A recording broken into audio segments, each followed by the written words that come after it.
temukozesebwa kwawulayawula, temukozesebwa abantu baagala bufu, njagala kafo kano njagala kafo kali.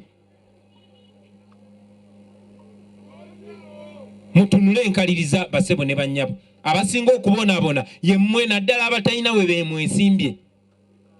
Yemmwe musinga okusasula omuwendo ogw'amaanyi, so temupowa. Njagala okusaba abaganda baffe mwenna abali mu diaspora,